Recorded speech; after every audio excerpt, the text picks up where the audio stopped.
avant que le bistrot. Bienvenue. Ah, beaucoup de gens. Ok, bienvenue.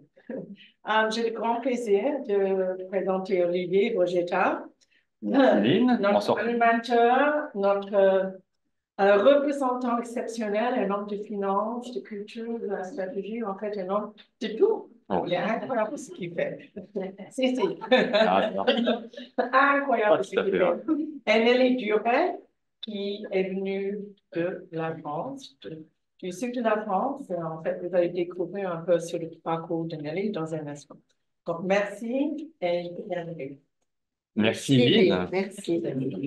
Merci Lynn. Et merci Nelly Duret d'être avec nous ce soir. Bienvenue au nom de toute l'Alliance et bienvenue à toutes et à tous. Je suis ravi de vous recevoir pour ce. On m'a posé la question, c'était le Philo Bistro numéro combien? Je ne sais pas. C'est la troisième saison. Ça fait voilà 2 ans et demi à peu près qu'on est là.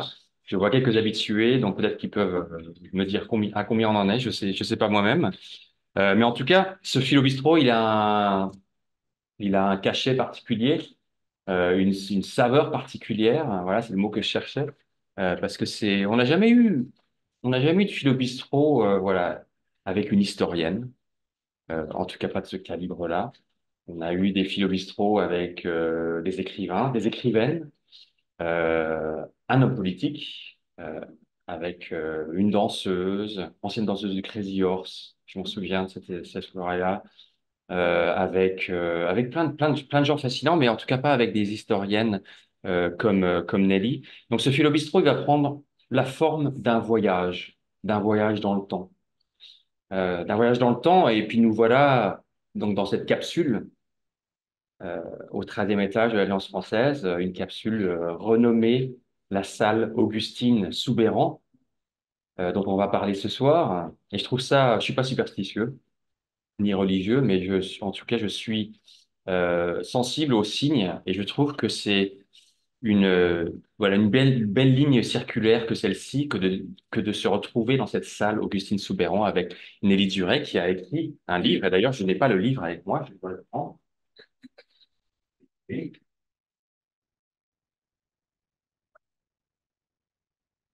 le livre de Nelly au sujet de cette Augustine Soubeyran dont on va parler ce soir. Donc nous sommes en 2024 ou bien à la fin du 19e ou au début du 20e, on ne sait pas. Et puis Nelly vient de France. Comment tu te sens ce soir? Alors, on fait une tresse et arrive le moment où on la noue. Et en ce moment, je noue avec vous la tresse. D'accord. Pas de décalage horaire, tout va bien. Ah oui. Mais tu es au Perrier, tu n'es pas au vin. Tu voulais pas prendre de verre de vin pour ne pas Je vais avoir obscurcir. l'esprit très libre et voilà, très clair. Eh ben, au moins, tu as de la chance parce que moi, alors, ces derniers jours, est-ce que ça marche?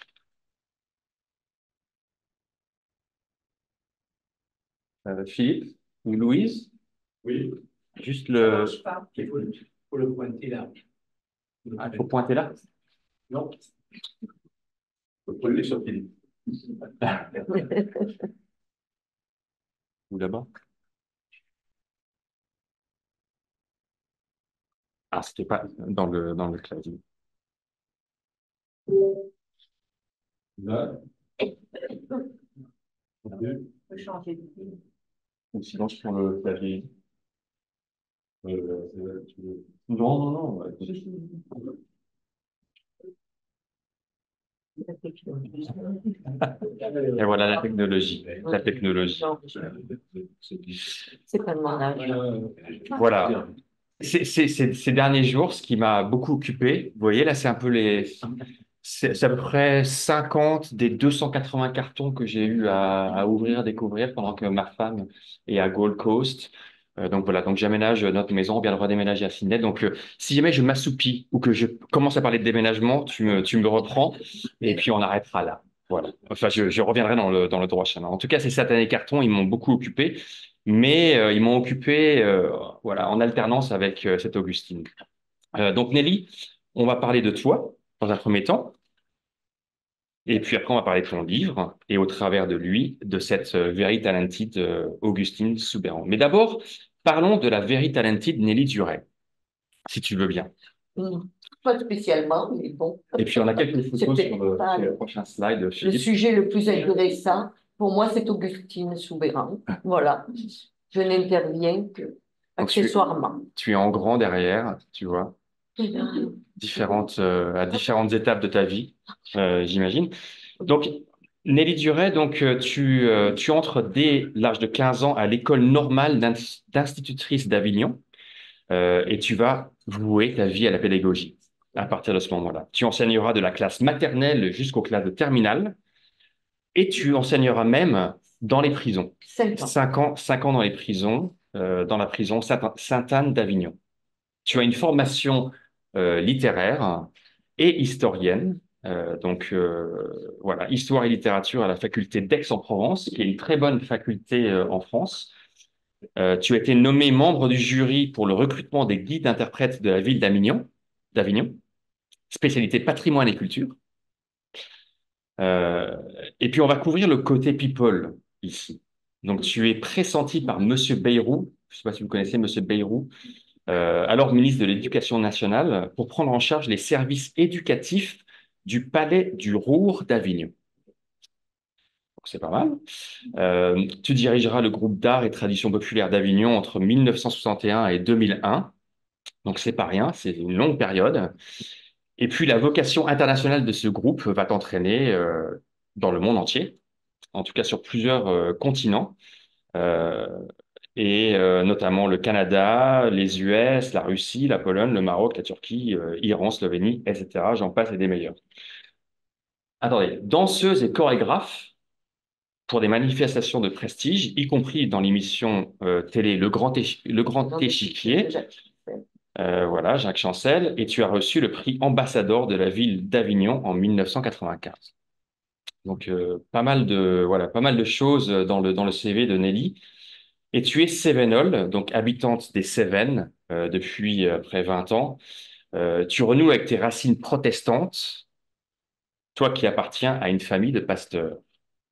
Attaché à la tâche de transmission, donc tu es une comment on dit, vulgarisatrice à la plume diligente, selon l'expression de Georges Sand, qui est chère à ton cœur. Tu décides donc de combler un manque en écrivant une histoire de Saint-Jean-de-Gard, de Saint-Jean-du-Gard, donc un premier livre, et tu en écriras trois autres, dont celui-ci. Et tu es ici en Australie pour une visite officielle digne d'un ministre, avec des rendez-vous, voilà, à la maison consulaire, à Canberra, à l'ambassade, donc dans des endroits prestigieux, avec un public incroyable, entièrement voué à ta cause. Regardez-moi ça. Regardez ce public. Et d'ailleurs, je propose donc d'applaudir Nelly Duret. Bienvenue. Donc, on le comprend, tu n'es pas la femme d'un seul talent. Euh, à la source, le cœur, le moteur de ce que tu as fait, de ce que tu aimes faire, réside dans l'histoire et la littérature. Et ma première question est donc celle-ci. Est-ce que tu peux nous dire, pour commencer, comment t'es venu cet amour de l'histoire et de la littérature? Je pense que si je veux vous expliquer tout ceci, je crois que cela vient de ma naissance. Je suis née en 1946. Il y avait chez moi une petite enfant juive que mes parents cachaient. Et sa mère de cet enfant avait été arrêtée et était morte à Auschwitz. Et quand je nais en 1946, on dit à la petite juive, tu vois, maintenant c'est ta famille. Ce bébé-là, c'est important pour toi. Alors elle dit, je veux qu'elle porte le nom de ma mère. Et je m'appelle du nom de cette femme qui est morte à Auschwitz, Nelly Claire. Et je crois qu'à partir de là, il y a une conscience de toute petite qu'on va m'inculquer. Cette jeune fille juive devient ma marraine et elle va m'inculquer l'amour des choses des passés. Il faut savoir ce qui s'est passé pour faire attention et lutter pour que ça ne revienne pas. et il faut s'ouvrir sur les autres. C'est extrêmement important. Et je pense que c'est grâce à cette marraine juive que j'ai eu cet amour. Et la deuxième chose, j'adorais mon grand-père, je voulais l'épouser. Bon, c'était, paraît-il, pas possible. Donc, ce grand-père avait fait Verdun, la guerre de 14-18, et il était très protestant, très chrétien. Et il était monté au front en disant, tu ne tueras pas. Mais il était volontaire pour porter toujours les messages plus forts de la mêlée. Alors on lui disait, Duré, toi qui n'as pas peur. Et il disait, moi, je devais tomber, je tombe, je ne dois pas tomber, je ne tombe pas. Et je l'écoutais et un jour je lui dis, mais raconte-moi. Il m'a dit, je te le raconte une fois. Écoute bien, je ne raconterai pas deux. Et il m'a raconté Verdun une fois. Et j'avais la conscience que ce que j'entendais, il fallait le transmettre. Et j'ai un fils qui est professeur d'histoire et je suis très heureuse parce que si on est femme de mémoire, on est femme d'avenir. C'est sûr. Oh.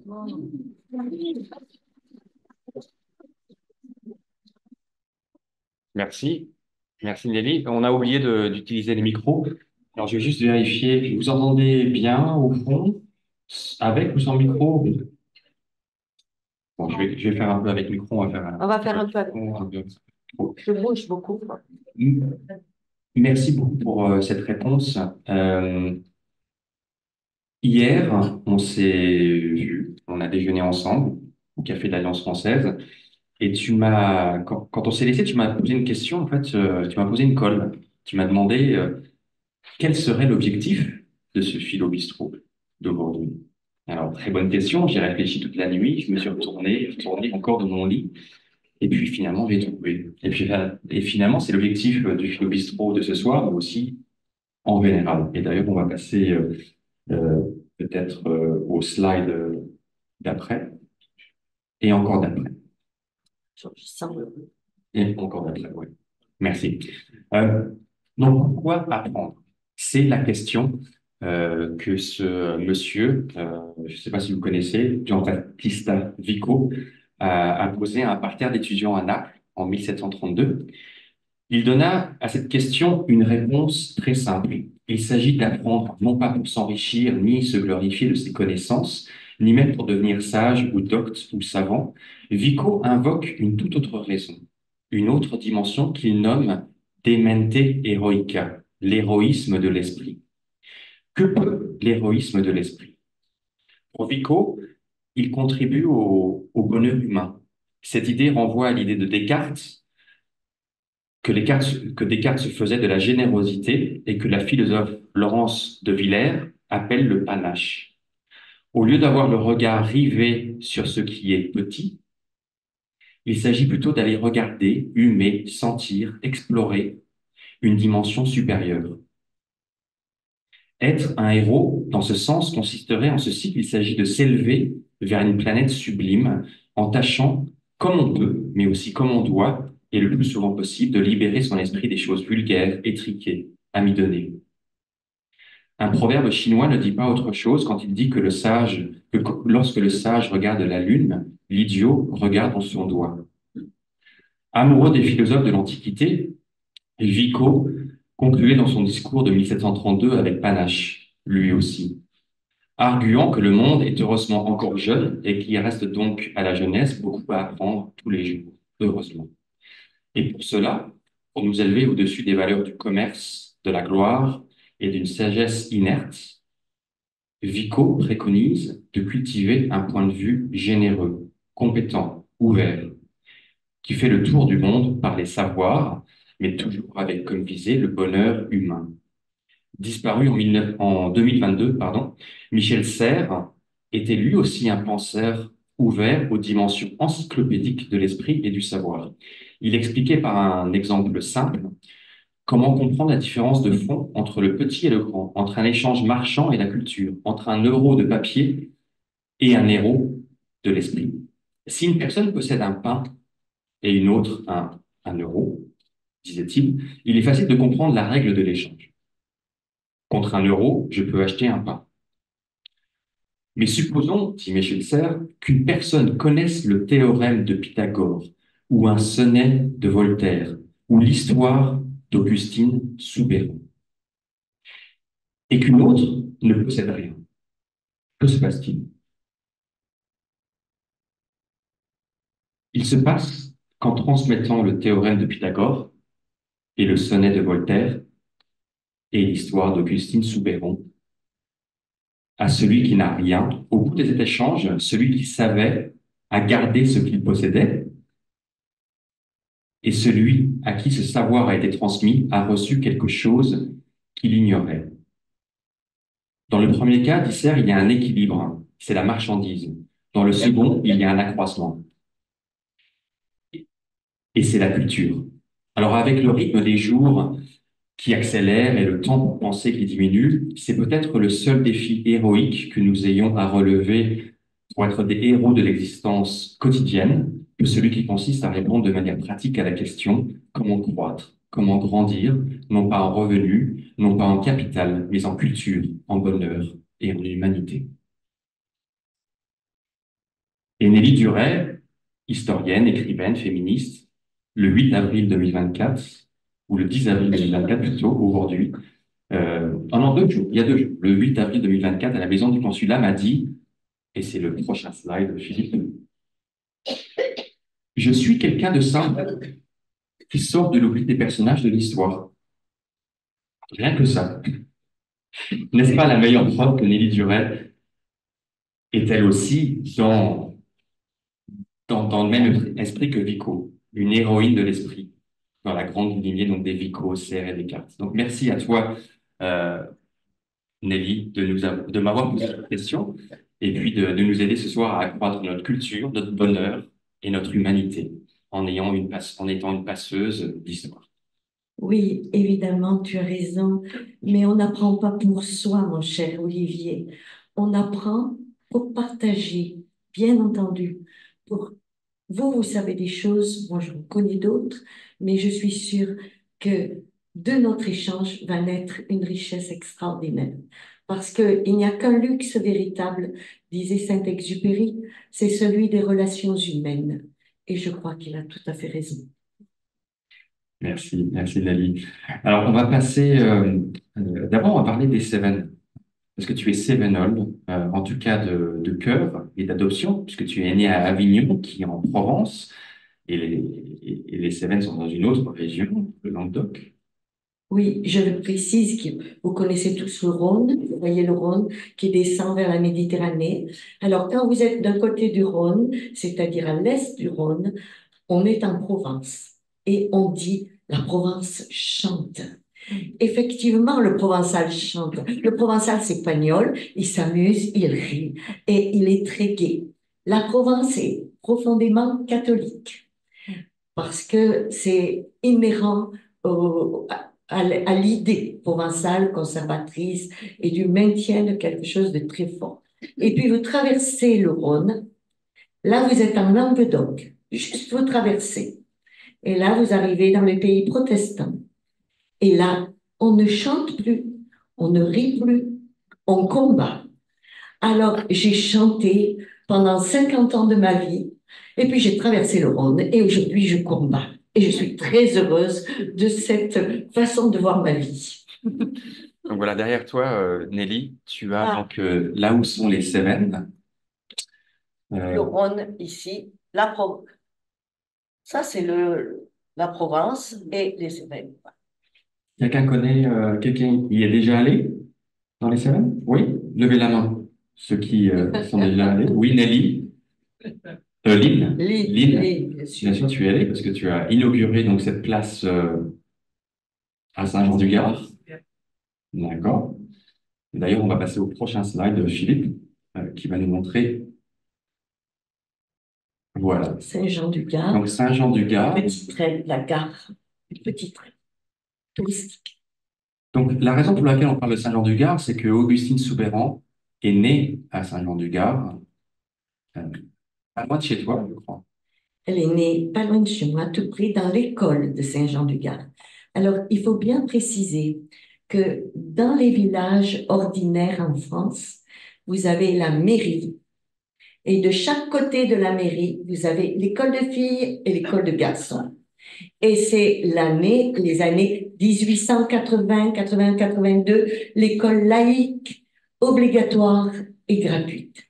Mais à Saint-Jean-du-Gard, attention, on n'est pas du tout dans la même configuration. Vous allez le comprendre.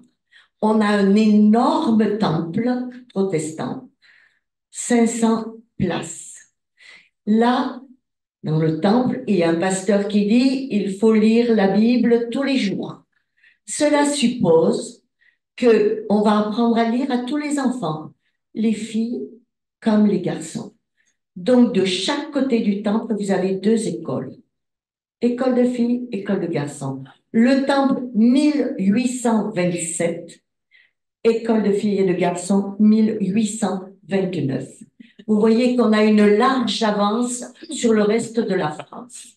Non, je le fais remarquer parce qu'on croit que dans nos montagnes, nous sommes tout à fait perdus et incultes. Pas du tout, pas du tout. Toute la culture nous intéresse, pas seulement celle de la châtaigne. Hein, voilà. Donc, voilà ce que je voulais préciser pour l'école. Donc, c'est dans cette école de garçons où un instituteur s'appelle Amédée Louis Soupéran, qui est là et qui est marié avec Victoire Pélissier. Et ils ont une petite fille qui naît, l'aînée de leur fille, en 1858, sur cette place qui aujourd'hui s'appelle Augustine Soupéran. Merci. Oui. Alors, je ne sais pas si tu connais, mais je suis aussi consultant en stratégie. Lynn, tu as oublié de mentionner ça. Et comme je suis consultant en stratégie, donc j'ai un PowerPoint, voilà, il est là. Mais j'ai aussi envie d'avoir une vue d'ensemble. Et le meilleur moyen d'avoir une vue d'ensemble, je me suis dit que c'était pas en te posant voilà, des questions en mitraillette et d'avoir les réponses comme ça, c'était de regarder une petite vidéo. Alors j'espère que ça va pas t'offenser, mais en tout cas, cette vidéo, elle dure 5 minutes. C'est un résumé, en gros, de la vie d'Augustine Souéran. Donc, on regarde ça, et puis après, on va se pencher sur des sujets importants qui ont rapport avec la vie d'Augustine Souéran. Donc, j'espère que ça te convient. Et voilà. Maestro, on lance la vidéo et on se retrouve après. Merci. Bonjour. Bienvenue à la rubrique livre de Campus Protestant. Éric Terrard, des éditions Pélos.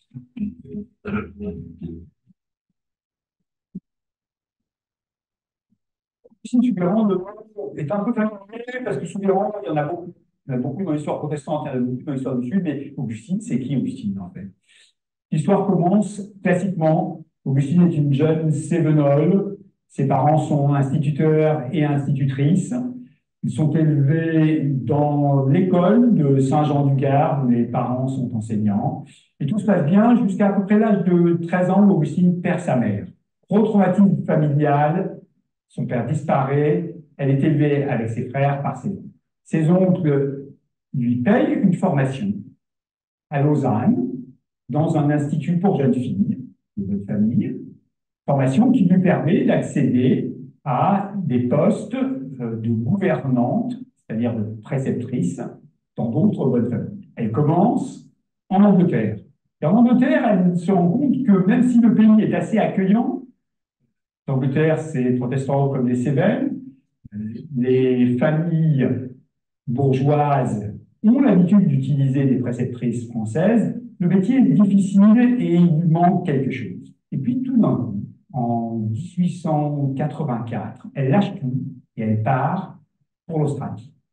Qu'est-ce qui peut bien inciter une jeune fille cévenole de 26 ans à s'embarquer pour un trajet qui va durer 70 à 80 jours pour aller vraiment à l'autre bout du monde, en Australie où elle ne connaît personne? Et cette question, on n'a pas de réponse. À son arrivée en Australie, elle est accueillie par la communauté française, dans laquelle elle s'intègre très vite, elle est très active, elle prend part à de multiples activités, et notamment, elle va cofonder l'Alliance française de Sydney.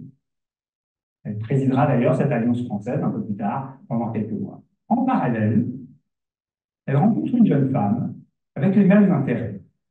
Elle s'appelle Louisa Gurley. Ses intérêts, c'est l'éducation des enfants. Ces deux jeunes femmes ont toutes les deux quitté leur pays protestant cévenol pour Augustine, pays protestant anglican pour Louisa, qui est fille de pasteur, pour aller à l'autre bout du monde. Et ensemble, elles créent une institution pour jeunes filles. Cette institution existe encore aujourd'hui, elle s'appelle la Kambala School. C'est une institution d'élite pour les jeunes filles australiennes et elle a plus de 600 élèves. Pendant des années, Louisa et Augustine, qui sont en couple, vont gérer cette école. Elles vont la gérer de main de maître. Elles sont habituées à l'enseignement, elles ont toutes les deux fait un peu avant d'arriver en Australie, et elles veulent absolument donner aux jeunes filles qu'elles éduquent non seulement tout ce qui va leur servir pour leur vie future, mais un petit peu plus, puisque Louisa, notamment, a été suffragette lorsqu'elle était en Angleterre, et les deux sont donc des féministes convaincus. En 1914, elles décident enfin de prendre leur retraite. C'est la fin d'une belle histoire. Elles achètent une propriété à la campagne, à 100 km de Sydney, et s'y retirent. Et en 1914, la guerre éclate. Alors qu'on aurait pu penser que la retraite allait être tranquille, Louisa et Augustine, qui sont toutes les deux des Européennes convaincues, décident de mettre leurs relations, leurs compétences et leur énergie au service de l'Australie et de l'Europe.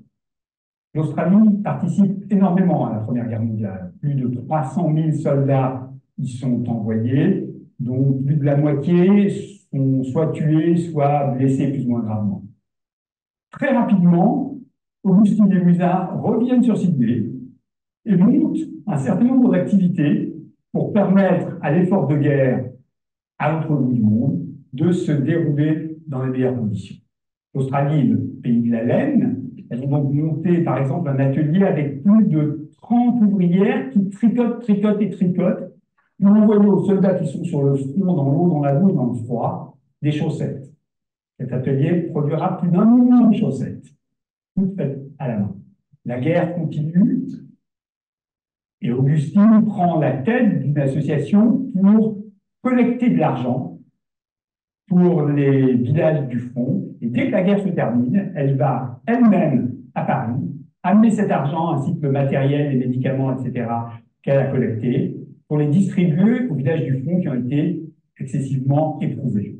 La mission française en Australie continue son travail jusque dans les années 1920, à partir desquelles Augustine, fatiguée et malade, décide de se retirer à Sydney.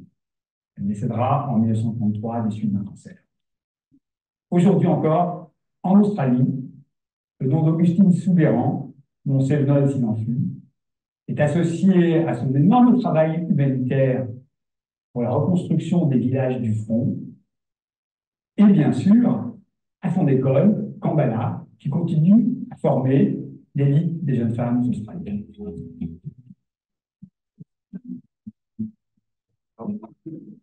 C'est un bon résumé, non? Éric Pérard est un ami personnel. D'accord. C'est mon éditeur. Ouais. Il me fait confiance. Et il était ravi parce que la première édition de Augustine Soubeyran de la biographie est épuisée. Nous sommes sur la 2e édition. Donc, il a placé sur moi des bons espoirs. Voilà. Donc, il est content. Bien. C'est clair qu'il y aura beaucoup d'autres éditions après cette 2e. Mais en tout cas, c'est un bon résumé, voilà, de la vie d'Augustine Soubeyran. Et c'est pas facile quand on traite d'une biographie de savoir, voilà, de quoi on doit parler, qu'est-ce qui va vous intéresser, qu'est-ce qui est important. Donc, j'ai quelques sujets en tête. Voilà, je vais lire quelques extraits également du livre. Mais avant qu'on découvre le livre plus en détail, euh, votre éditeur, ton éditeur, il a adopté une approche chronologique, ce qui est plutôt logique. Quand on parle d'histoire, c'est comme ça qu'on apprend l'histoire. C'est, voilà, d'abord il y a ça, après il y a ça. C'est la chronologie des temps. Toi, j'allais dire dans ton roman, c'est pas un roman, c'est une biographie, mais tu as eu une façon d'une écrivaine pour l'écrire. Parce que tu n'as pas adopté une approche chronologique, strictu sensu. Tu as plutôt adopté une approche plus thématique. euh, thématique où, oui, t'as une façon d'écrivain, en fait, d'aborder son histoire, et notamment cette première partie. J'ai beaucoup aimé cette première partie où, en gros, tu fais un peu voilà, un vol d'oiseau où tu vas décrire les différents protagonistes de ton livre qui vont apparaître ci et là et ensemble, voilà, tisser, comme tu disais, tisser la tresse de ces histoires de Soubeyran. Ce qui est très intéressant, j'ai trouvé, et ce qui est un peu différent de tous les livres d'histoire ou les biographies que j'ai lus jusqu'ici. Donc, est-ce que tu peux nous expliquer ta démarche et la raison de cette démarche, et puis aussi peut-être l'avantage que ta démarche a eu par rapport à une démarche d'historienne stricto sensu? Alors, voyez-vous, la question est passionnante. Parce que pour moi, Augustine, c'est une héroïne de roman. Je ne la connaissais pas, nous n'avions pas été présentés dans Saint-Jean-du-Gard, mon village. Je me racontais l'histoire là de mon village, pourquoi Augustine Soubeyran. Ce village, imaginez-vous, pas une place, pas la moindre petite rue qu'il accordait à un personnage féminin, pas de nom de femme. Juste une petite impasse qu'on va appeler impasse des Filleuses dans la montagne. Et on me dit, tu es contente, Nelly, on a féminisé l'espace. Contente. Et on se moque de moi. Mais on se moque des femmes du village. Alors, je vais voir le maire et il me dit, de toute façon, Nelly, les femmes n'ont rien fait. Alors, le défi, là, voyez-vous, chers amis, on m'a planté le poignard dans le cœur. J'ai dit, je vais chercher la femme qui a fait. Et je cherche, je tombe sur un vieil article où il y avait une cousine d'Augustine Soubeyran qui avait dit qu'elle avait des archives familiales. Alors, dans l'article, qui racontait qu'une vieille cousine était partie en Australie, elle avait fait des choses intéressantes. Mais... ah, là, je tenais un sujet. Je commence, comme on fait une enquête, hein, vous tirez le fil et le peloton, la bobine vient derrière, vous voyez. Je tire le fil et je découvre des choses mais extraordinaires. Donc, deux pôles, un pôle d'une pédagogue qui apporte des méthodes pédagogiques uniques parce qu'elle, on l'a envoyée étudier à Lausanne comme toutes les petites françaises protestantes qui ne pouvaient pas étudier dans les lycées français parce qu'ils étaient catholiques. Donc, on les envoyait à Genève ou à Lausanne.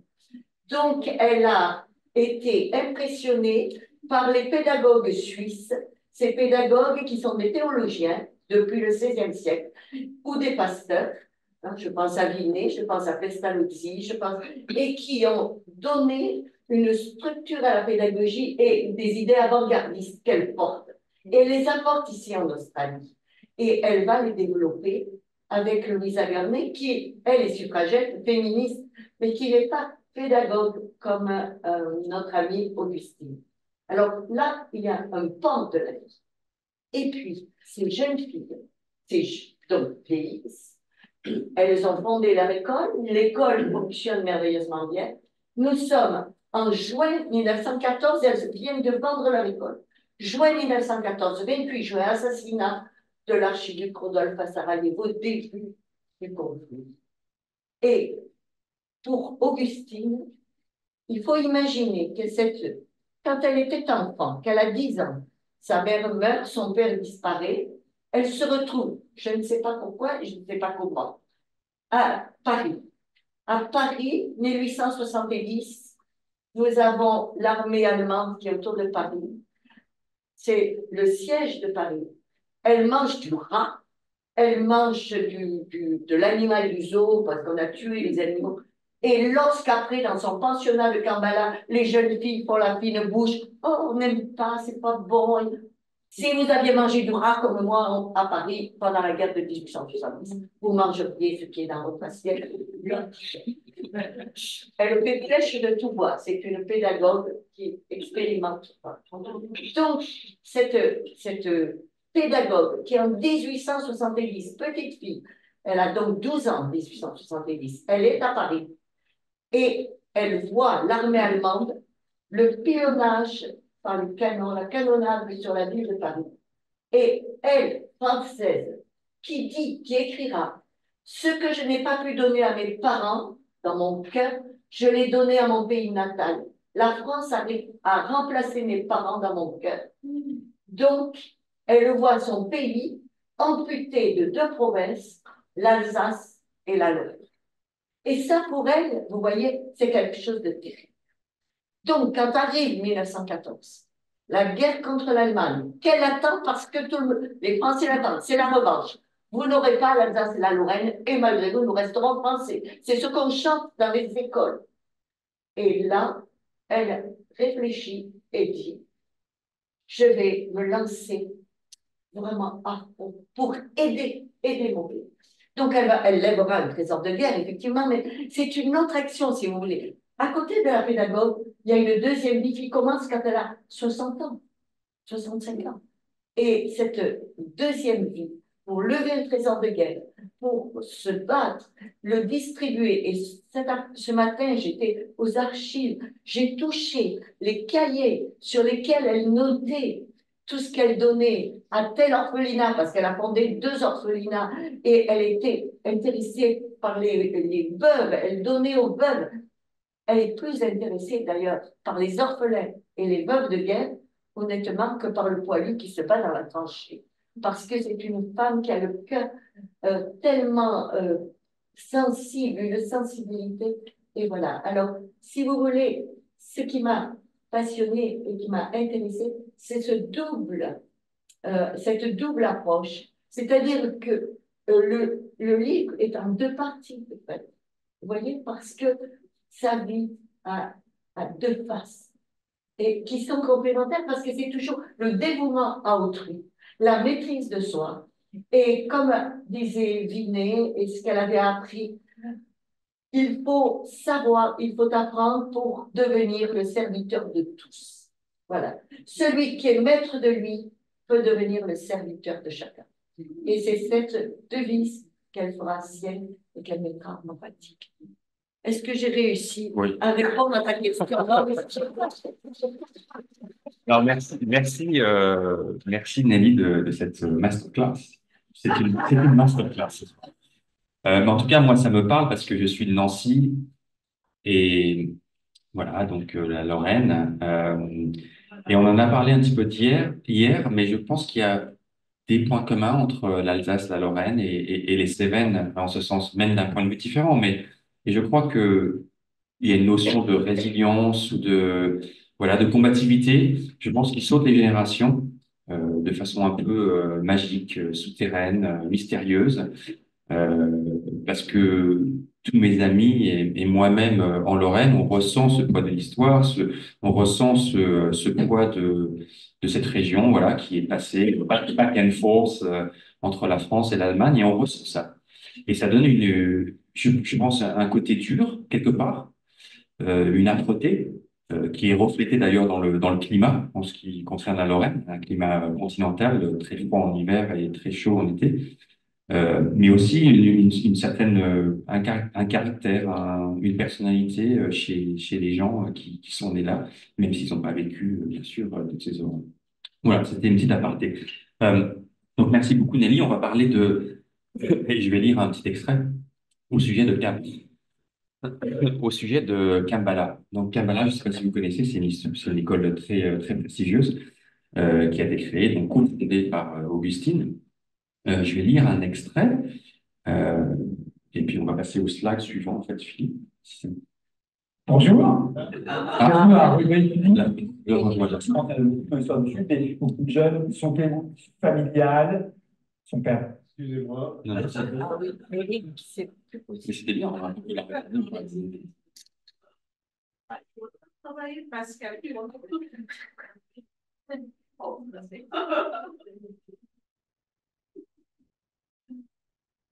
Le slide d'après, voilà, Kambala. Très bien. Donc, une école, ma fille a failli y aller, en fait, finalement, elle est à Redham, mais c'est une très bonne école, une école privée. Le seul problème, c'est que ça coûte cher, hein. Ça, on est d'accord. Mais voilà l'extrait qui m'a marqué, et puis on en discute après. Certes, dans le pensionnat d'Augustine, la discipline, liée à un certain rigorisme protestant, régnera. Mais il n'y aura là ni morgue ni injustice. À Kambala, le mensonge sera banni parce qu'il est perçu comme la manifestation de la duplicité ou de l'imposture des tempéraments. Le manque de franchise est insupportable à la maîtresse de pension. Sa pratique coûte des points à l'élève pris en faute et fait rétrograder le coupable dans son classement.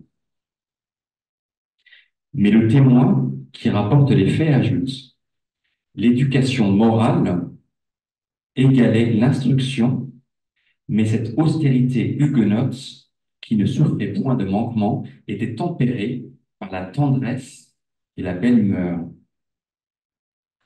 La tendresse et la belle humeur des professeurs. Voilà ce que nous retiendrons de ce témoignage. Ça donne envie quand même. Et la bonne humeur, oui, et la tendresse aussi. Mais pour nous, les éducations protestantes sont très austères.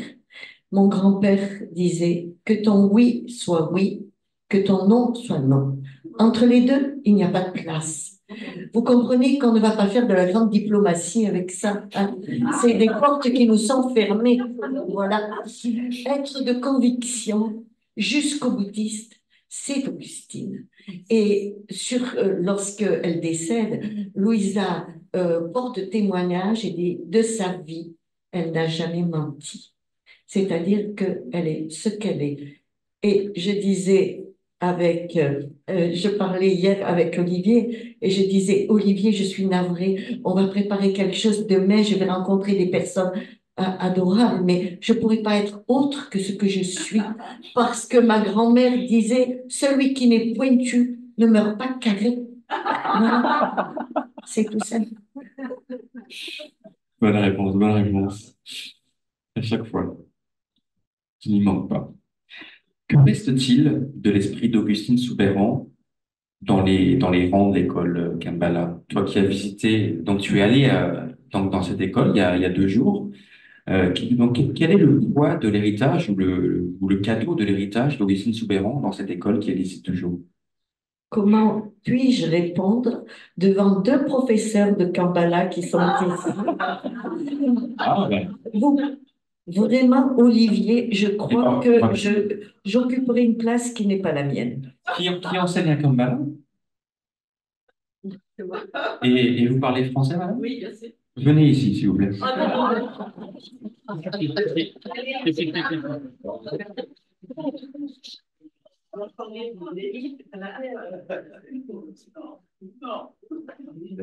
Merci. C'est gênant un peu.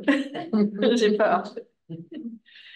Oui. Quel est l'héritage qu'Augustine Soubeyran a laissé dans les rangs de Kambala? On essaie de lever les filles d'être fortes, bien sûr intelligentes et qu'elles doutent ce qu'il y a. Elles posent beaucoup de questions. Bien sûr, le français est encore très fort à l'école. Euh, et on veut qu'elles soient des bonnes personnes, pas que à l'école, mais après, qu'elles utilisent leur éducation pour vraiment changer le monde pour le meilleur. Ça, c'est la philosophie de l'école, je dirais. C'est-à-dire ce qu'elle traduit par the whole girl. Oui, c'est ça. Oui. C'est-à-dire on forme des esprits, des intelligences, mais on forme aussi des âmes, on forme des cœurs et des corps aussi. C'est-à-dire que on prend la personne dans son entier et on se contente pas d'en faire des petites filles intelligentes. Non, c'est pas ça. Voilà, c'est pas ça. Voilà. C'est une éducation dans sa totalité. Et est-ce que la rigueur restante est vraiment apparente et est-ce que ça différencie l'école des autres écoles Il y a une rigueur très forte. On exige beaucoup des filles. C'est une attente. Quand elles arrivent à l'école, on veut qu'elles s'efforcent vraiment. On ne se contente pas avec le comme ci, comme ça. On veut le meilleur pour elles. D'accord. Merci beaucoup. Oh, merci. Ok, voilà. Probablement. Est-ce que les élèves, aujourd'hui, Oui. connaissent Augustine Sobéran et son histoire? Oui et non. Oui et non. Pas, je pense pas tout en détail, comme nous les profs, mais je pense qu'on peut faire mieux là, dans ce côté. On leur enseigne un peu, tout petit peu d'histoire quand elle arrive en année 7, n'est-ce pas, Dominique? Oui, mais Oui. j'allais dire que moi, j'étais professeure à Kampala en 2016-2017. Et à cette époque-là, les élèves connaissaient l'histoire parce qu'on venait de publier un livre sur les 125 dernières années de l'école. Oui. Et les élèves connaissaient grosso modo l'histoire d'Augustine Soubeyran ainsi que l'histoire de Louisa Gurney. Mais ça fait 5 ans que j'ai pas mis les pieds à l'école et je suis toujours impressionnée par, entre guillemets, le féminisme parce que j'ai enseigné pendant plus de 40 ans dans les écoles de filles, de garçons, garçons-filles, comme on dit ici, co-ed. Chantal Conti, je pense que c'est jeune fille. Oui, Chantal Contos, c'est la fille qui a lancé le mouvement MeToo, etc.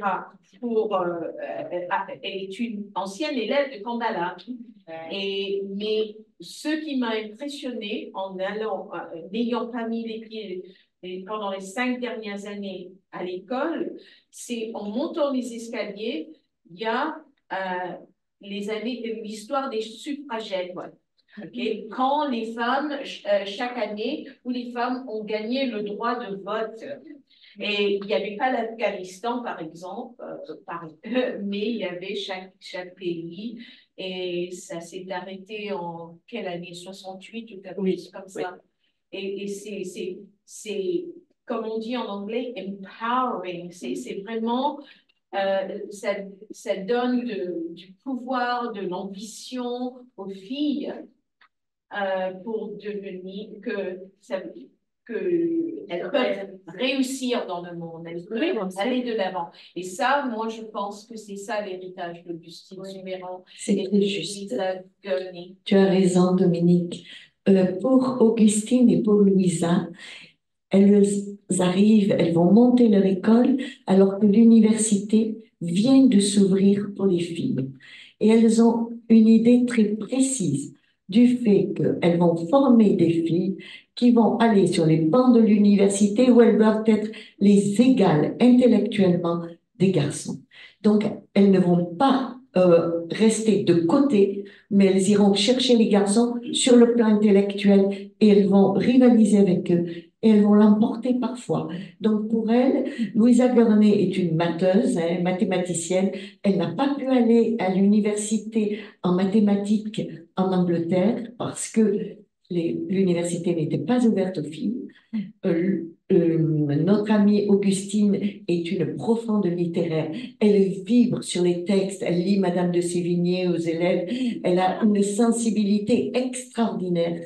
Et donc, chacune va apporter sa spécialité, sa spécificité pour avoir, outre le fait qu'on forme des cœurs, des esprits, vous savez, des cœurs, il faut que chaque jeune fille à Kambala puisse prendre en charge un lit d'hôpital et les payer, et on fait des petites fêtes ou de charité où on va pouvoir donner de l'argent à ceux qui n'en ont pas et sont en difficulté. Donc, on forme des cœurs, on forme des corps, on fait du tennis, on fait de la natation, mais on forme des esprits. Et des esprits, dans l'idée, on a les mêmes disciplines qui sont enseignées que celles qu'on enseigne aux garçons.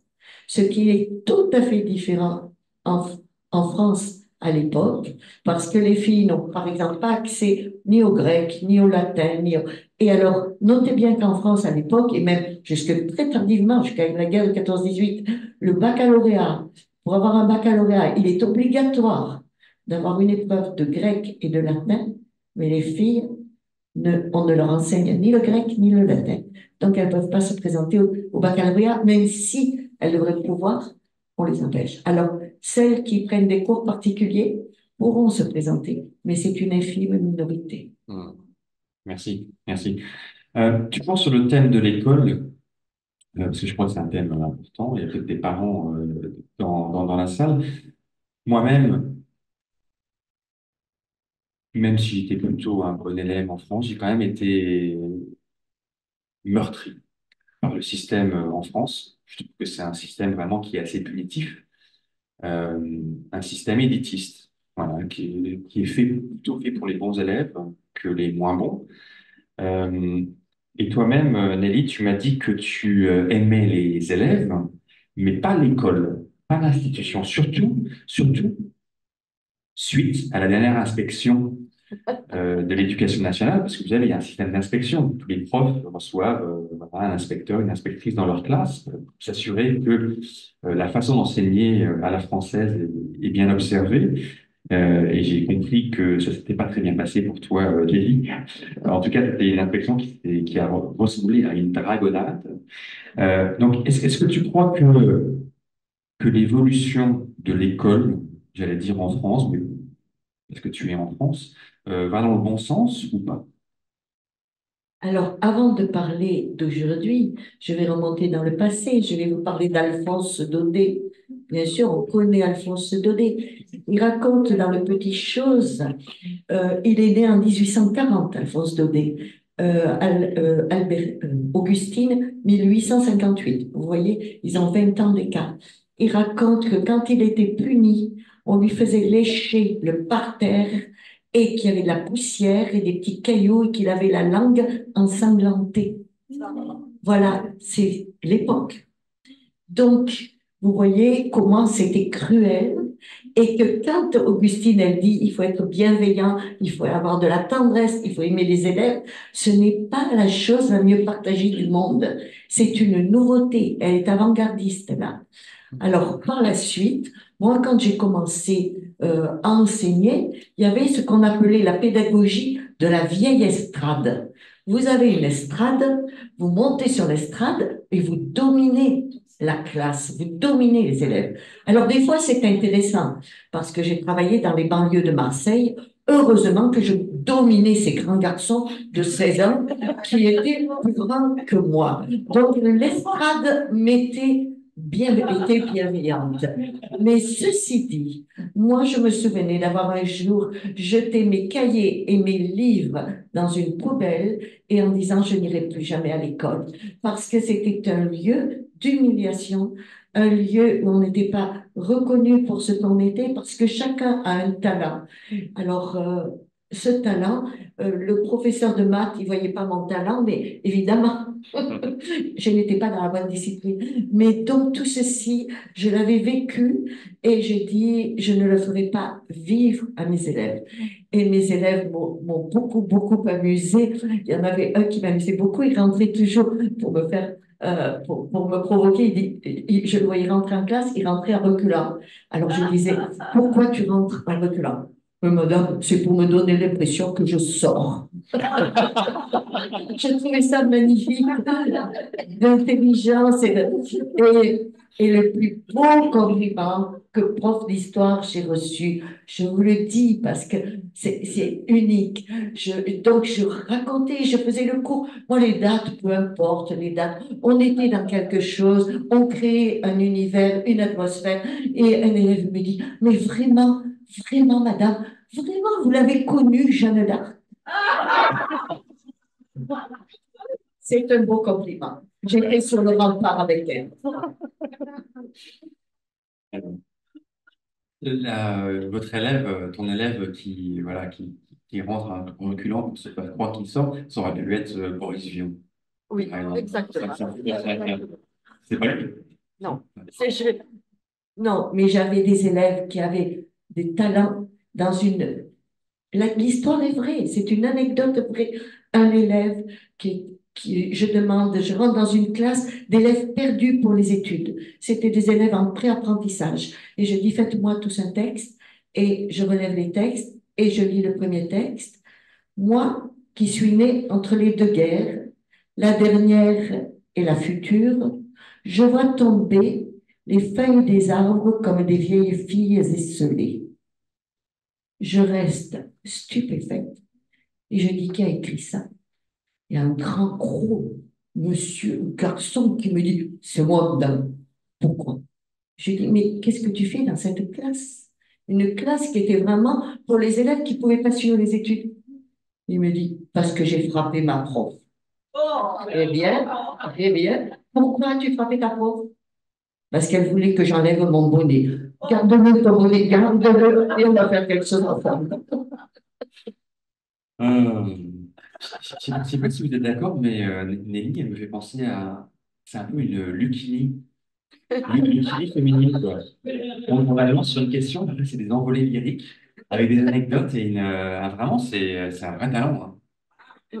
C'est un vrai talent. Faut creuser. On va parler d'histoire et de littérature maintenant.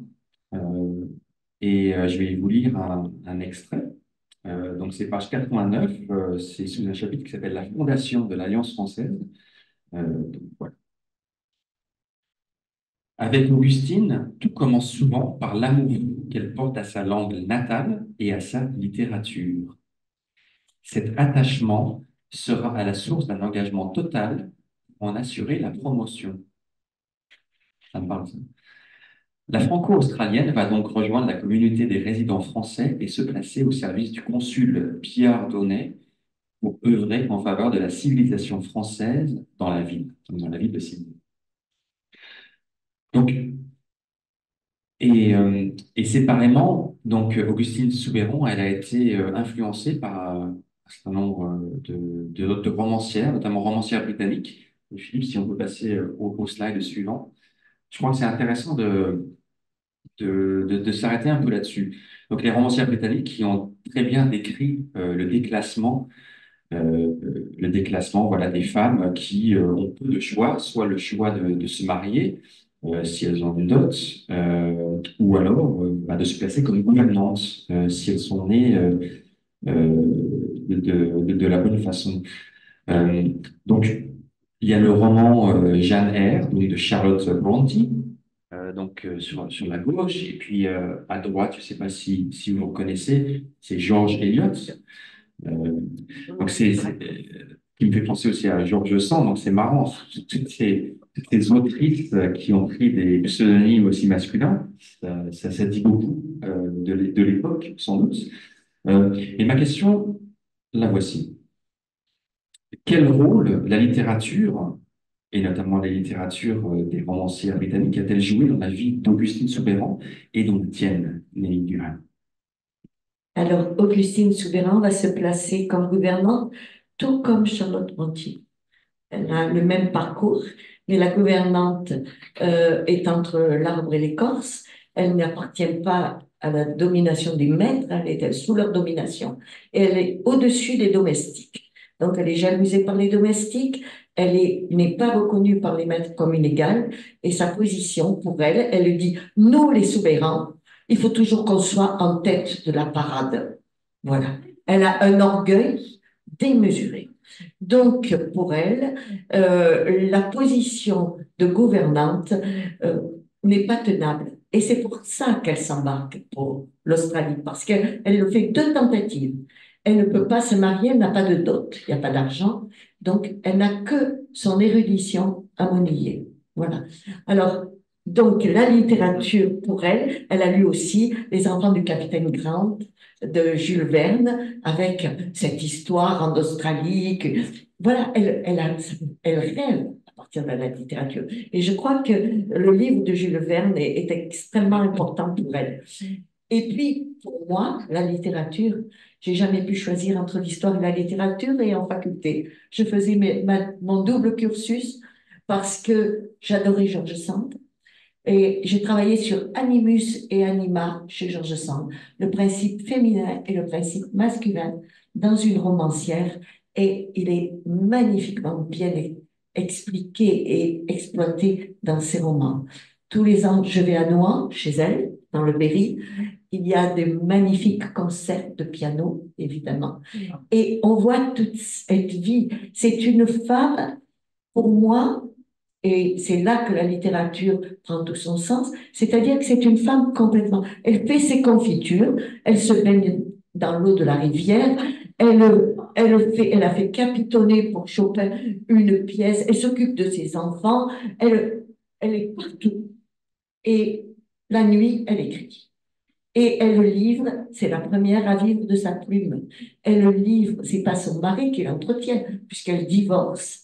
Et ce qui est extrêmement mal porté à l'époque, pour pas être ennuyée et pour pas avoir la jupe longue qui traîne dans les flaques d'eau, elle s'habille en homme.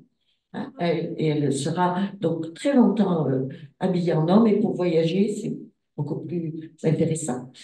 Et cette George Sand-là, qui est une femme dans tous les sens du terme, c'est-à-dire qu'elle est dans sa cuisine, avec ses confitures, elle fait des marionnettes, elle coud, elle adore coudre pour le théâtre, et à côté de ceci, c'est une intellectuelle reçoit Delacroix, qui reçoit Alexandre Dumas fils, qui à sa table a un parterre d'auteurs.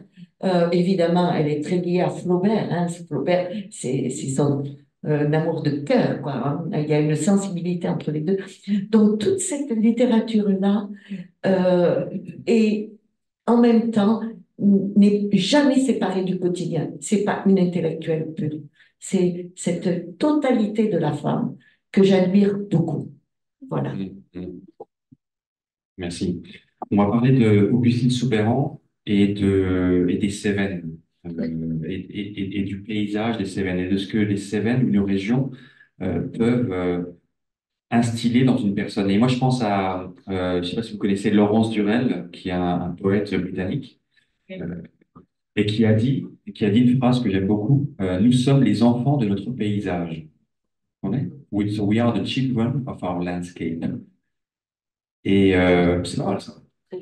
C'est pas mal. Et c'est un peu en rapport avec le point que je faisais avant sur l'Alsace-Lorraine, les Cévennes. Donc je crois que là où on est, quand même, détermine un peu la destinée, jusqu'à un point. Mais donc cet extrait va vous en dire un peu plus sur le sujet. Page 19. Dans la gestion de son pensionnat australien, Augustine mettra en pratique ce principe qui veut que la nécessité fasse loi et que seul le besoin justifie l'acquisition. Donc là, on est loin du fast fashion. Vous comprendrez. Nous la retrouverons en gouvernante de pension attachée à une économie domestique parcimonieuse, appliquée à mettre ses talents d'organisatrice au service d'une gestion drastique des revenus de l'école. Ainsi, elle développera l'idée d'une ferme installée au sein même des locaux scolaires. Donc, il y avait une ferme à Kandala. Une belle occasion d'accroître le sens de l'épargne chez ses élèves avec la conduite d'un poulailler, d'une étable et d'un petit clos pour le maraîchage. D'ailleurs, cuisinière accomplie, ainsi qu'en témoigneront ses écolières, Augustine préside elle-même à la préparation des repas à partir des productions agricoles récoltées sur place. Se faisant une spécialité de salade à la française et excellent dans l'art d'accommoder les restes. Sans doute la démarche de l'enseignante s'enracine-t-elle dans les préceptes inculqués dès son plus jeune âge par une famille issue d'une terre pauvre, où seule la solidarité et l'épargne garantissent la survie de l'individu. Ne dit-on pas que dans le ciel sévenol, les corbeaux volent sur le dos pour ne pas apercevoir la misère étalée au-dessus d'eux? Augustine se souviendra tout au long de sa vie des dures leçons de ses Cévennes natales. Donc voilà un peu sur voilà l'héritage des paysages sur quelqu'un. Est-ce que je vais être un petit peu embêtant là, Nelly, mais tu es né à Avignon, tu n'es pas né à Saint-Jean-du-Cap, tu n'es pas né dans les Je suis Cévennes. née à Saint-Julien-Genevois, à côté de Genève. Voilà, tu sais tout. Pourquoi? Oui, alors je vous explique. Mon papa était ingénieur à la Compagnie nationale du Rhône, donc je nais sur le premier barrage à Génissia. 3 ans après, on est dans Mondragon. Bex-Louis-Gineuve, je fais tous les 3 ans, tous les 4 ans, un barrage et nous déménageons. Et lorsqu'à 15 ans, j'arrive à Avignon, j'ai dit là, stop, j'apprends le provençal, la langue traditionnelle. Je porte le costume l'arlésienne avec le ruban, etc. J'apprends à danser les farandoles et dorénavant, je suis de cette terre. La preuve, c'est qu'il l'a cru. Bon. C'est un scoop alors. Mais je serais arrivée en Bretagne, j'aurais eu la même réaction. En Alsace, la même réaction. Je crois que c'est en Lorraine, bien sûr. C'est le besoin de l'identité, d'appartenir à quelque chose, parce qu'en fait, on est le nomade. Chaque fois on arrivait quelque part, c'est les nomades qui passent et on n'était pas considérés. Il y avait beaucoup de racisme contre les personnes qui travaillaient comme ça, 3 jours d'un côté, par rapport à ceux qui sont installés, qui ont une terre. En tout cas, les Cévennes, c'est un véritable personnage du livre. Et vous savez que un endroit peut être un personnage. Donc, on pense à Mondiano, le café. Un café peut être un personnage à part entière. Les Cévennes sont un personnage à part entière de ce livre. Et j'ai trouvé ça intéressant aussi, aux côtés donc, aussi de personnages voilà, de chair qui opèrent dans cette sphère-là. Euh, est-ce que les Cévennes sont une terre magique qui a donné naissance à d'autres personnes éminentes, comme Augustine Souberan ou les dieux? Les Est-ce qu'il y a Cévennes d'autres personnes célèbres? sont une terre de résistance. Quand le roi Louis XIV décide qu'il n'y aura plus de protestants dans son royaume, les Cévennes vont résister. 30 000 soldats royaux vont arriver pour mettre le pays pour extirper l'hérésie du pays. Et en face, 4 000 paysans vont prendre les armes. De cette histoire, qui va durer 100 ans d'interdiction de la religion protestante, donc 100 ans de clandestinité, c'est-à-dire de 1685 jusqu'à 1789, très exactement 100 ans de clandestinité. Lorsqu'arrive la Révolution française et que le 26 août 1789, on donne la Déclaration des droits de l'homme et du citoyen, les protestants des Cévennes retrouvent droit de cité et ils vont de suite participer à la Révolution française et ils vont donner des personnages comme le comte Pelé de la Lozère. Ce comte Pelé de la Lozère s'appelait Jean Pelé. Il était fils de tanneur et il va faire sa carrière, il va être élu à la Convention, puis ensuite il va accrocher son char à celui de Bonaparte et puis à celui de l'Empire et il va faire sa carrière comme ceci. Et nous allons trouver des grands serviteurs de l'État français autour. Lorsqu'arrivent les Bourbons, le retour des Bourbons, la Restauration, retour de bateau. Les Cévenols comprennent bien que l'Église catholique a repris le haut du pavé. C'est pourquoi, quand Charles X tombe en 1830 et qu'arrive Louis-Philippe, les protestants des Cévennes vont être Louis-Philippards. Et là, on va trouver Guizot, le ministre Guizot, et de Nîmes. Et tous ses amis sont des Cévennes et sont d'autres. Voilà. Donc, c'est lié politiquement à des alternances de liberté de conscience ou de fermeture parce que l'Église catholique veut reprendre donc une domination sur les esprits en France. Est-ce que j'ai expliqué? C'est clair ou pas? Oui, non, très, très bien, très, très bien. Et sur un autre sujet, on va parler de la condition des femmes. Je sais que tu es une féministe et tu as dit lundi que tu pouvais pas te mettre dans la tête d'un homme, donc tu te mettais la tête dans la tête des femmes. C'est pour ça que tu essaies de découvrir donc les femmes. Et je vais utiliser une anecdote parce que sur le prochain slide qu'on va regarder, on va parler de quelque chose, moi, qui m'a choqué, enfin, ou qui m'a surpris dans le livre. Donc, l'anecdote que je voudrais dire, c'est quelque chose qui se passe encore de nos jours à Paris. Pour ceux qui y sont allés récemment et qui sortent en boîte, il y a une boîte euh, qui, euh, qui est assez connue, qui s'appelle, enfin, où une partie de la soirée, c'est-à-dire qu'on laisse rentrer les filles gratuitement avant l'ouverture de la boîte.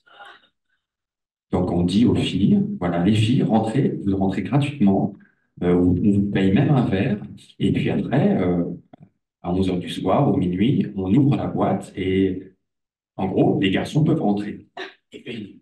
Et payer. Cet endroit s'appelle au Bonheur des Dames. Voilà. Euh, Moi, c'est un concept qui m'a plu un moment, mais qui m'a toujours un peu choqué quand même. Et on n'a rien inventé parce que sur le slide suivant, Philippe, euh, je sais que c'est un autre domaine, mais Non, non. en gros, donc sur cette page, donc The Immigration of Female, oui, un passage gratuit donc pour les femmes célibataires et les veuves pour qu'elles viennent donc gratuitement en Australie pour voilà, accompagner ou se mettre en couple avec les bagnards. Pour être mariée dès la descente du bateau et ou se placer comme gouvernante parce qu'on avait besoin de gouvernante, Oui. ou alors travailler dans des fermes après mariage dès qu'elles arrivent. Hmm. Donc ça m'a, je sais pas vous, mais moi ça m'a un peu choqué. Je suis papa de deux petites filles et je suis un peu féministe dans l'âme, je me rends compte. Mais ma question la voici. Est-ce que c'est plus facile d'être une femme aujourd'hui par rapport à l'époque où vivait Augustine? Je pense qu'on a plus de liberté, évidemment, mais que c'est tout aussi difficile. Lorsque vous êtes dans une assemblée d'hommes, que vous devez prendre la parole, il faut que ce que vous disiez soit 3 fois plus intelligent qu'un monsieur qui va parler. Je suis navrée, c'est comme ça. Et j'aimerais vous dire que pour nous, par exemple, quand on est en Provence, la femme provençale, ça va pour elle, je ne me fais pas de soucis. Elle a une assise, une faconde. Je viens de Provence, ça. J'arrive en Cévennes. On me regarde avec des gros yeux et on me dit, Nelly, c'est authentique hein, ce que je lis, tu vas relire Proverbe 31. C'est-à-dire, Nelly, tu prends ta Bible, tu relis le Proverbe 31 dans ta Bible. Proverbe 31, je vous le résume. La femme vertueuse, elle se lève le matin, elle fait ceci, elle fait cela. Alors, il y a tout le proverbe. Et à la fin, les derniers mots. Pendant ce temps-là, son mari palabre aux portes de la ville.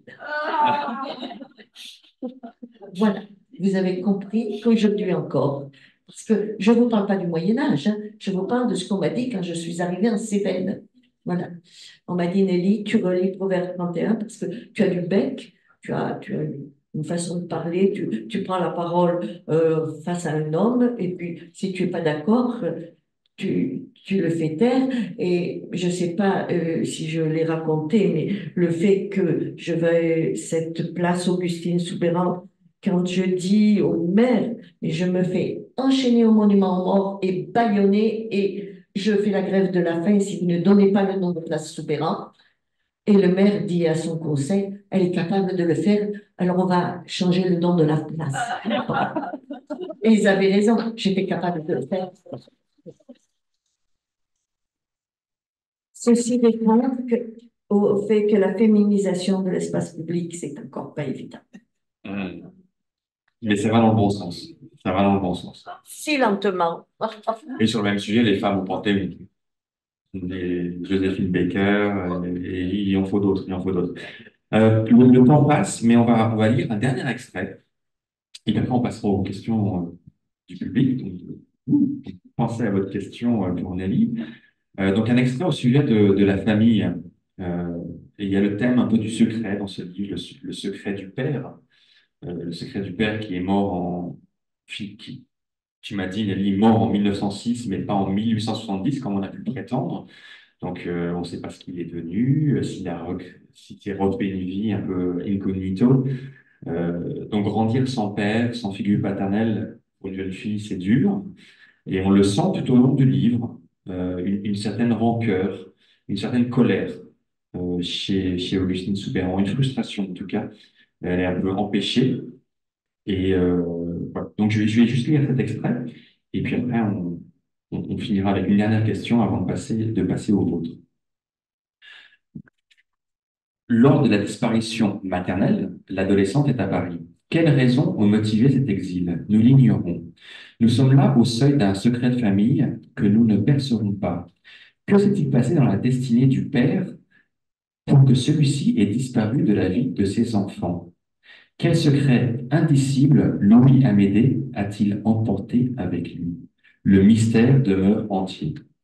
Une version familiale jamais remise en cause officialisera le décès de Louis Amédée peu après celui de sa femme, Victoire, laissant ainsi une toute jeune Augustine orpheline et démunie. Mais cette narration, relayée par la descendance des Soubeyrand, est inexacte. Les registres de l'état civil sont formels. Louis Amédée a terminé ses jours à Nîmes, au 6 rue Platine, en 1909. Le regard très négatif porté par Augustine sur le mariage prend-il racine ici, dans ce qui apparaît comme un abandon paternel? Point d'interrogation. Et ma question là, à moins que tu veuilles réagir. Oui, je vais dire juste un fait, quelque chose qui m'a dérangé.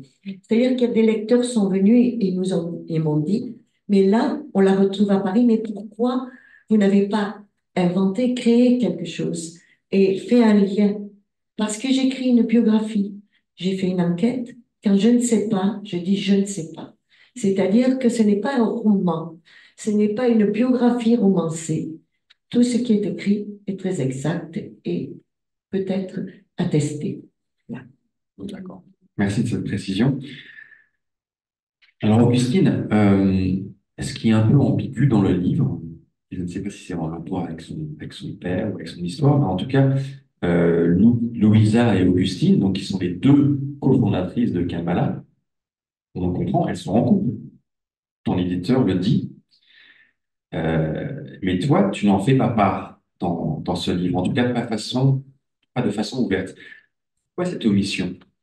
Alors, c'est pas du tout une omission, puisque je dis qu'elle va passer sa vie, elles passeront leur vie ensemble. On comprend bien qu'elles sont très liées, mais Augustine, je n'ai trouvé aucun témoignage, aucune lettre, aucun fait qui raconte, explique ou dans lequel Augustine s'exprime sur sa relation avec Louisa.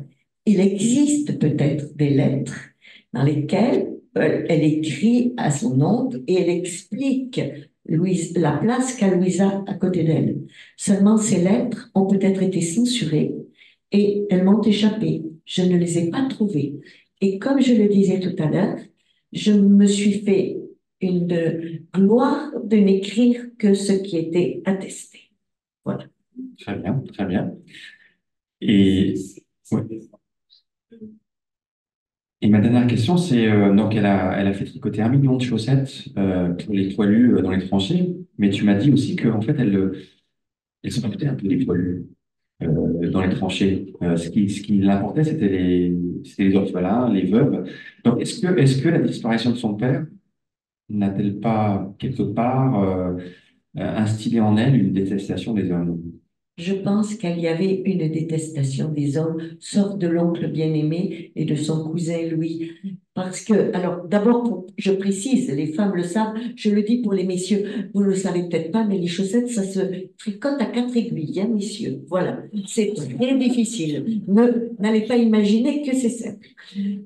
Donc, elle a tricoté à 4 aiguilles les chaussettes et lorsque elle parle des hommes, qu'elle arrive, elle voudra fonder avec l'argent 2 orphelinats, elle voudra donner beaucoup d'argent aux veuves de guerre et ensuite elle va aider les villages, mais dans les villages, les femmes aussi. Effectivement, à aucun moment je n'ai trouvé de témoignage où l'homme dans la tranchée, la souffrance du poilu la bouleverse. Alors, bien sûr qu'elle est bouleversée par le fait que des Australiens sont sur son sol natal et donnent leur vie pour sa France, sa France qu'elle a au fond du cœur, au fond des yeux. Mais ceci dit, l'intérêt qu'elle porte, et elle va le prouver en donnant l'argent, c'est pas tellement aux poilus qu'elle va apporter de l'aide, ce sera à ceux, à la conséquence. Elle est pacifiste, c'est une femme de gauche, cela transparaît. Lorsqu'elle va, elle est reçue, nous avons vu ce matin qu'elle était reçue à l'école Sophie Germain. Sophie Germain est une école féministe. Les professeurs, un des professeurs, Hélène Brion, qui est à l'école Sophie Germain, sera traduite en conseil de guerre pour pacifisme. C'est-à-dire qu'elle fréquente à Paris des mouvements féminins pacifistes. On le voit par ces histoires-là, ces témoignages. C'est pas écrit, mais quand on a le programme de la fête à l'école Sophie Germain, si vous tapez sur Internet, vous trouvez l'école Sophie Germain, ce qu'il en ressort très exactement et à quoi cela correspond comme enseignement. Voilà. Je ne sais pas si j'ai répondu à ta question, mais je pense qu'elle avait un gros problème avec le masculin. On le comprend dans le livre. En tout cas, merci beaucoup Nelly. Vraiment, je vous recommande la lecture de ce livre. Donnez-lui une chance. Donc, Augustine Soubeyran aux éditions Ampélos. Et moi, un bon signe, c'est toujours quand alors je sais que je profane les livres, mais je prends des notes, je mets des post-it. Et celui-là, je l'ai bien tailladé. Parce que j'ai souligné beaucoup de choses, quasiment tout finalement. J'ai mis des cœurs pas mal, j'ai voilà, des extraits. Donc vraiment, je le conseille, lisez-le.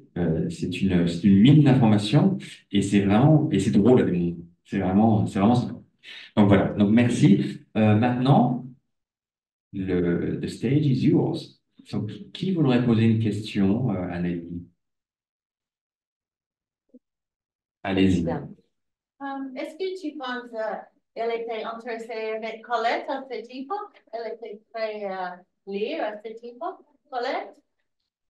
Alors, Colette va faire une carrière littéraire juste avant la Première Guerre mondiale, et puis dans l'entre-deux-guerres essentiellement, et donc elle meurt dans les années 50, Colette. Donc il y a un décalage d'âge avec Colette qui fait qu'elle a mieux connu certainement l'œuvre de George Sand que celle de Colette. Voilà. Voilà. Une autre question? Parlait-elle anglais? Elle parlait très très bien l'anglais parce qu'elle avait fait des études à Lausanne complètement bilingues et que les Suisses, avec leur pensionnat, disent nos pensionnats, c'est comme nos horloges, ils fonctionnent merveilleusement. Okay? C'est l'expression des Suisses. Et le pensionnat accueille les personnes de toute la planète. Et aujourd'hui encore, les pensionnats suisses sont les plus chers de la planète. Donc, les études se font en allemand, mais bien entendu en anglais, c'est la base, et en français à Lausanne et à Genève, dans la Suisse.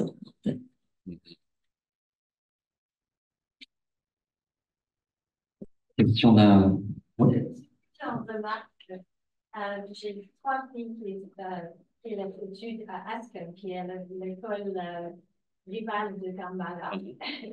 Et je me rends, je connais que dans les dernières années, Kampala maintenant fait le International Baccalauréat au lieu de, avec le HSC en Australie. Et je me demande si peut-être que c'est l'influence pour le style, vous pensez, ou peut-être que c'est l'époque qui fait.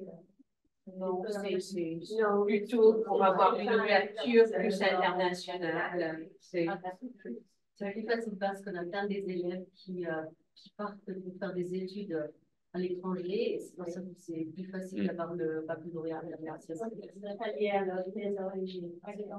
Mais une chose qui est une, disons, que Augustine a laissé à Kampala, c'est que le français est enseigné depuis la maternelle. C'est la seule langue enseignée depuis la maternelle. C'est la même chose à Aspen. Oui. Hein? Beaucoup d'English. Oui. J'en suis preuve. À Redham, ils enseignent aussi le français. C'est pour ça que qu'on a Et même à Cambrouge. à Cambridge, d'accord. Mhm. Qui est l'école de garçons. En parlant de garçons, alors, il y a combien de garçons dans la salle? Parce que là, il y a beaucoup de femmes, hein. On a beaucoup de représentants de la gente féminine, mais j'aurais une question d'un garçon. C'est possible d'avoir une question d'un homme? Féministe? Oui, ou pas? Allez, qui veut se lancer? Allez, Jonathan. Alors, une question un peu différente, mais le coût de ces écoles est très élevé. Comme voilà, est-ce qu'à l'époque, la fondatrice voulait que cette école soit élitiste d'un point de vue, pas de l'éducation, mais monétaire aussi? Alors, lorsque des jeunes filles ne pouvaient pas payer, l'école prenait en charge les études des jeunes filles. Jamais, lorsqu'il y a eu des problèmes de maladie, il y a eu des problèmes de troupeaux qui ont attrapé les maladies, et donc il y a eu des déboires dans certaines familles. Jamais elle l'a dit, elle en a témoigné. Elle a mis un point d'honneur, Augustine, à ne pas mettre dehors des élèves quand les familles avaient des difficultés financières. Parce qu'elle se souvenait de ses difficultés à elle. Elle part en Australie, elle n'a pas un centime en poche. En fait, je ferai le commentaire en fait dans les écoles enfin payantes, surtout où il y a un système d'internat, cela marche comme cela. Enfin, il y a des fonds de détresse, enfin sécheresse, etc. Ça, il y a des bourses. Ouais. C'est pas forcément des bourses, ce sont des cas des fonds en fait, bon, des cas en détresse, enfin, surtout chez l'internat. Mais sur la base du mérite. C'est quand même Non, il faut toujours du mérite. Sur la base de la détresse, en fait. Mm. Parce que là, on parle des gens de la campagne, surtout, enfin, la vie est aléatoire, surtout en Espagne.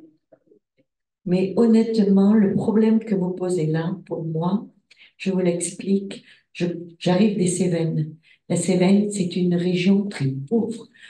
Le matin, vous mangez la soupe de châtaigne dans le lait. À midi, vous avez la soupe de châtaigne. Le soir, vous avez la soupe de châtaigne. Et vous avez intérêt à aimer les châtaignes parce que le lendemain matin, vous recommencez. C'est le même menu.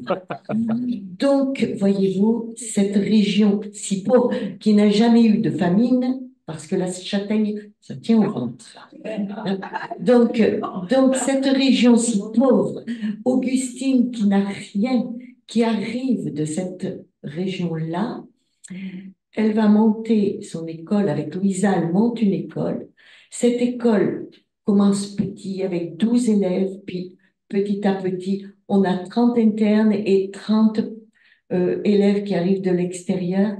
Et quand avant-hier, j'ai visité Kampala, je suis arrivée et que je me suis dit, c'est le fruit, l'aboutissement de ce que a commencé de créer Augustine. J'avais mes jambes qui tremblaient, j'étais émue aux larmes parce que ce n'était pas possible de voir autant de... ces enfants étaient adorables, elles étaient là. Et je pensais à Augustine, mais qui était tellement attachée à son œuvre et de la voir arriver comme ça, se développer, se diffuser, pour moi, c'était miraculeux. Voilà. En tout cas, on sent bien les émotions. On sent les émotions, la passion.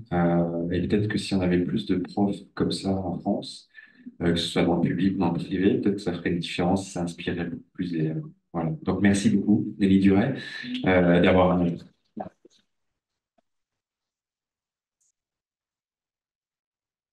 Mes chers amis, merci à vous tous. Je vous emporte tous à mon cœur et je vais revenir en France et j'aurai une soirée où je vais faire le récit de ce qui s'est passé. Et comme m'avait dit un petit élève, Nelly, elle rencontre des histoires. Eh bien oui, je ne raconte pas des histoires, je rencontre des histoires. Et là, nous avons rencontré une belle histoire avec vous. Merci. Merci. Et merci à toutes et à tous. J'espère que ça vous a plu, que vous avez appris beaucoup de choses, que ça vous a inspiré. Et puis n'hésitez pas donc à revenir le mois prochain. Donc le mois prochain, on aura un Fiobus Pro Info spécial. Il y a les détails sur la fiche, mais on va inverser les rôles. C'est-à-dire que moi je serai l'interviewé et Catherine Ray, l'écrivaine, va venir m'interviewer au sujet de mon dernier livre. Voilà. Donc merci beaucoup et bonne soirée.